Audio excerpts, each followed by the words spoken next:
Hi friends, Chris Hardy here, the Associate Pastor at West Lawn United Methodist Church, and I wanted to begin today with sharing with you this one time that I was preaching a sermon about forgiving your enemies. Now, toward the end of the service, I asked everyone to raise their hands, those that had forgiven their enemies. How many of you forgiven your enemies, I said. Well, about half of them raised their hand. I said, oh, well, that's not really that good because Jesus tells us otherwise. So I said, are you sure? How many of you have forgiven your enemies? Now this time about 80% of the congregation put up their hands. And again, I reminded them that, hey, Jesus calls us to forgive our enemies, not to forget, but to forgive them because it releases us of the bondage that holds us down and the bad things that have happened to us. We can forgive, but not forget, and it doesn't mean we have to be a doormat. So I said again, how many of you here, now after a moment of prayer, have forgiven your enemies? This time, everyone's hand went up, maybe because it was getting close to lunch, but everyone in the congregation hand went up except one sweet little old lady, Mrs. Jones. I said, Mrs. Jones, you haven't forgiven your enemies? Are you not willing to forgive them? Mrs. Jones said to me, well, I don't have any. And she smiled very sweetly at me. I said, Mrs. Jones, that's very unusual. How old are you? 93, she said. Oh, Mrs. Jones, what a blessing that must be and a lesson to all of us. Would you please come to the front of the congregation and stand here and tell us how you, a person of 93 years old, have not an enemy in the world? So the little sweetheart came down to the front of the congregation, to the front of the church, and she stood beside me and she looked out at the congregation, faced them, and I said, go ahead, Mrs. Jones, tell us again how you don't have any enemies. And very sweetly she said, I outlive the old hags. Oh, Mrs. Jones, maybe that was true, maybe it's not, maybe it was a joke. But that takes us to the Sermon on the Mount as we continue along today from the 5th chapter of the Gospel of Matthew. And we'll pick up at verse 43 to 48 with Jesus saying this. You have heard the law that says, love your neighbor and hate your enemy. But I say, love your enemies. Pray for those who persecute you. In that way you will be acting as true children of your Father in heaven. For he gives his sunlight to both the evil and the good, and he sends rain on the just and the unjust alike. If you love only those who love you, what reward is there for that? Even corrupt tax collectors do that much. If you are kind only to your friends, how are you different from anyone else? Even pagans do that. But you are to be perfect, even as your Father in heaven is perfect. So yesterday, Pastor Jeff talked about taking the law into our own hands, revenge or vengeance, and he talked about an eye for an eye, and this passage comes directly after that, and it is building off of that, because the Jews heard this. I mean, remember, Jesus was Jewish, and so were his disciples.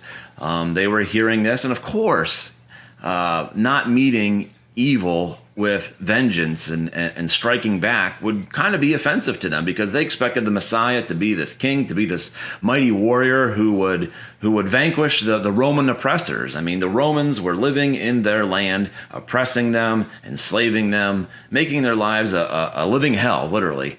So to hear that, to hear Jesus say, not only to love your neighbor, but now to love your enemy, to love those who persecute you, to those that are taking your family away and enslaving them because you couldn't pay your taxes. I mean, he mentions a corrupt tax collector here because they were in the Romans' back pocket and they were taking advantage of the Jewish people.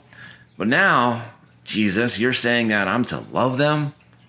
You know, that'd be quite offensive to the Jewish folk of that day.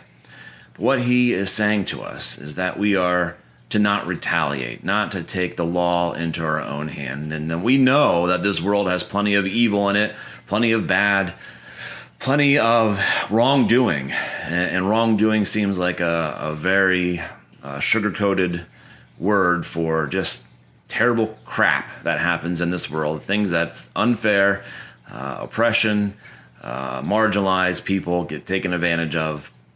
Bad things just seem to happen to many people across the world. And we want to do something about it, right? We want to make it better. We want to fight might with might, But then, as your mother probably said to you, as mine did to me, two wrongs don't make a right. So how do we fix this world? How do we overcome the bad that is continuing to occur to us? Do you think, we might want to punch the bully in the nose, and I may or may not have given my son that advice at one point in time, but what might be better advice than punching the bully in the nose, which I guess there is a time and place for it, but I digress. Don't show this to the principal when Gavin gets called in. What does Jesus say? What would Jesus say? What would Jesus teach us? What does he teach us? Not what Pastor Chris is telling his son. He says, overcome evil with good, right? Show this bad person some love. And that's very counterintuitive to our human nature. That's very countercultural to what we see in America and even across the world. It says, fight might with might. Pastor Jeff talked about the Cold War yesterday. You bomb us, we're going to bomb you. That's just who we are as people, sadly. But that's not who Jesus calls us to be. He calls us to slow down, to pray, to think about our actions and our words. And that's hard.